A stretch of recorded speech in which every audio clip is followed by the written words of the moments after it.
Hi, I'm Jeff Bowersox, scroll number 598. I'm also the treasurer of the Beta Row Housing Board. My scroll number is 552. My name is Steve Pelko. I was at the University of Akron from 1973 till 77. My name is Rick Kopf. My scroll number is 522.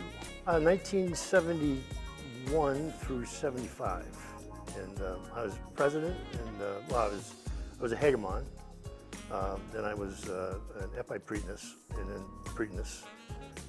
Spent some time on the Board of Trustees, and was president of the Board of Trustees. And TEAC is near and dear to my heart. My name is Jack Highway. Scroll number is 566. I was at the university from about 74 to 79. George Jenkins, 534 is my scroll number, from 1970 to 1975. Larry Pinkerton, my scroll number is 524. I was at Akron U from 1972. I graduated in 76. I served as house manager, vice president under Rick Kopf, and president. I'm Lon Justice.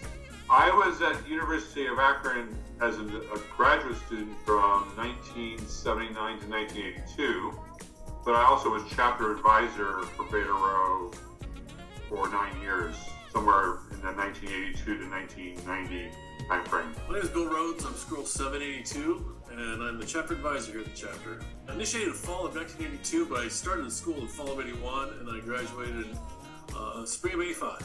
I'm Jacob Ferguson, 1708. I'm Michael Green. I'm scroll 1687. I'm Ryan Anderson, and I am scroll number 1704. My name is Dan LaGuardia. My scroll number is 1689, and I'm the current pretenus. It was a wonderful time that we had in college, but 45 years later, to get together with these guys all over again, that's been a blessing. So that's where we're at today. The person I went to high school with invited me over to a fraternity party, and I started socializing, and the next thing I knew, I thought, well, this is, seems like a lot of fun. I think this would be somewhere enjoyable. Moved into the fraternity house, and an experience that like no other. A girl that I worked with when I was a freshman, her name was Marty Reed. Some people probably remember Marty, and she convinced me to look at fraternities and convinced me to look at TEAC specifically, and that's how I joined. So my freshman year, I was commuting. I lived nearby, and it was just kind of boring doing the same thing every day. I'd go to class, I'd work, I'd go home, do homework, go to sleep, same thing. And my buddy, his name's Phil, he was rushing, and he told me just to come to one of the rush events, and yeah, it's pretty much been, I loved it ever since.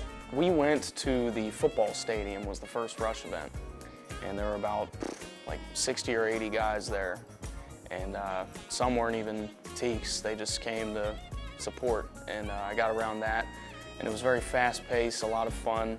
And I came to the next one, which was here at the house, and it was a poker night, so we got to, hang out and sit down and kind of get to know everybody a little bit better. I ran into someone that dated my cousin from Canton, and he said, I just joined the fraternity, and he said, you should come over and meet some of the guys. And I did, and I met Coffer and Gamboa and Jack Marshall and some of the guys, and I was sold immediately. It just filled a huge void for me. It was a fabulous experience. I knew a buddy from high school, and he told us to just come around.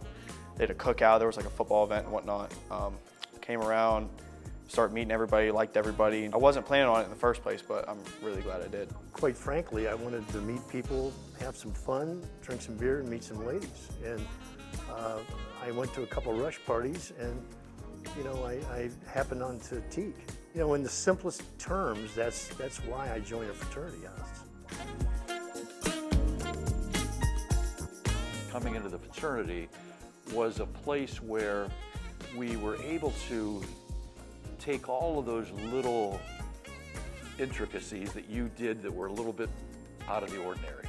Where in high school, people made fun of you if you're doing that, funny if you're doing that. But in the fraternity, unlike that, we went well beyond that, because we didn't just make fun of it because we made you live it. But in a great sense, they embraced all of your strange little things you did, because that was your personality. Late 70s, early 80s, which was a very fantastic time for Beta Row. I have all kinds of different memories, both good, bad, and ugly. But I think the memories that stick out in my mind are when they won their first top team chapter of that era. The Midnight Madness parties that started at midnight. The camaraderie and spirit of the fraternity, the brotherhood. Beta Rho, when you said on the bond, meant something. It's nice living with your brothers. I mean, I live with 20 other guys, which is awesome. Awesome kitchen. I did not expect it to be this big. I got here, it was beautiful. It's a great environment. I prefer it much more than the dorms. When I still lived in a dorm at the beginning of this past fall semester, I would come here to do homework. Once I got around guys, I couldn't stay at the dorm, so I would come here, and this was just the place to be. Philanthropy-wise, our biggest philanthropy is we work the concession stands at the Browns games. That's huge. We love doing that. It's like a fun way of giving back. You know, we go work the games. They pay us because St. Jude takes care of us pretty well.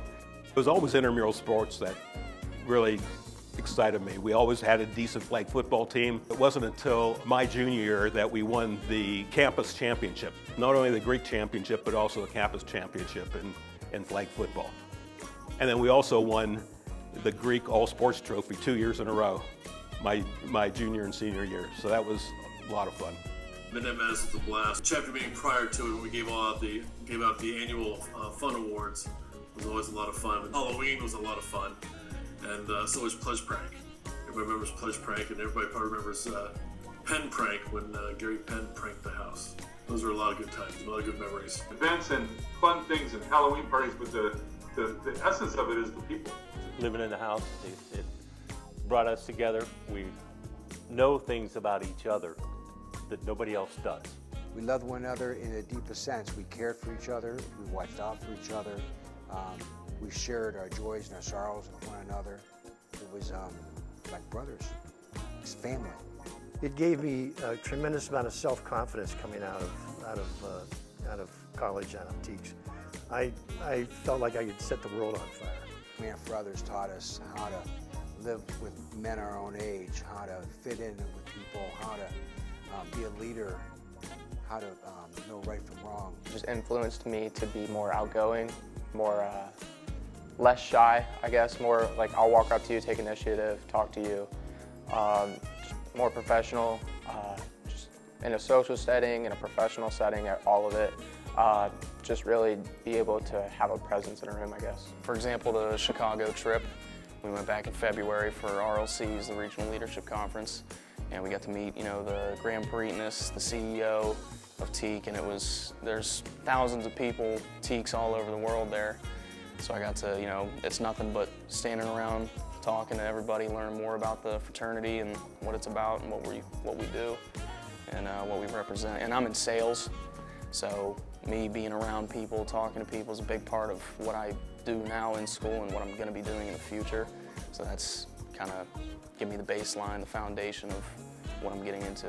I look at the fraternity as something that not just took you into being a man, but it taught us in just a very embracing way about how to be yourself and to be a true person, how to be, in a lot of ways, honest with yourself and honest with others so that you could grow and just really become the person that you are. And I really look to the fraternity years that I had that really molded me into becoming a very confident person in my life to go out and experience everything. I applied those things that I learned in dealing with people in my business career and in my personal life, but especially in my business career with managing people, dealing with people. It was a tremendous help.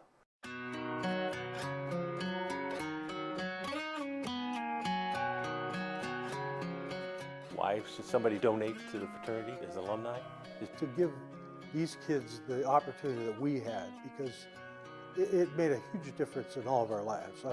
You've heard that from many of the people speaking, that it's been everything to us. The upkeep on this whole premises, along with everything else, is tremendous. It's not so. I think that the responsibility of the alumni is very much needed to preserve what we've all been able to encounter.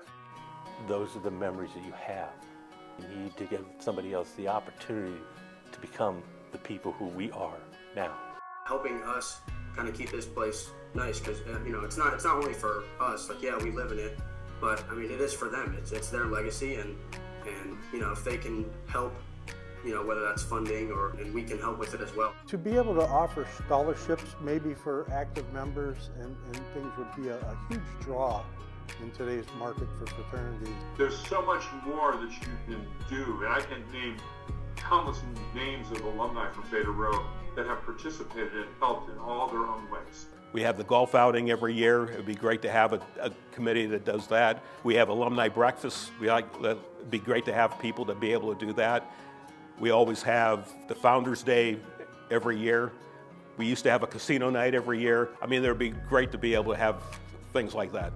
Everything that I've been talking about is why we should do whatever we can to make sure that Beta Rho chapter lasts for another 75 years. You know, I'm a great believer. I've been very fortunate in my life. I'm a great believer in paying things forward. And if we don't do that, and this place, you know, ceases to exist, and we don't give other young men the opportunity to experience what I have and what a lot of these other guys have, you know, shame on us. Sometimes for people who have known Teeks, have taken them under their wing and helped them move up into different areas, different career paths and things like that. And I think that's one of the big things that's important to these guys and important for the younger members of the alumni to, the younger members to look to alumni for help in the career world, and for the older members, the alumni to look down towards the younger guys and bring them along and help them out. There are many ways that you can give. One, you can text TKE to 41444, or you can go online to uakron.edu/giving/TKE. Thank you very much.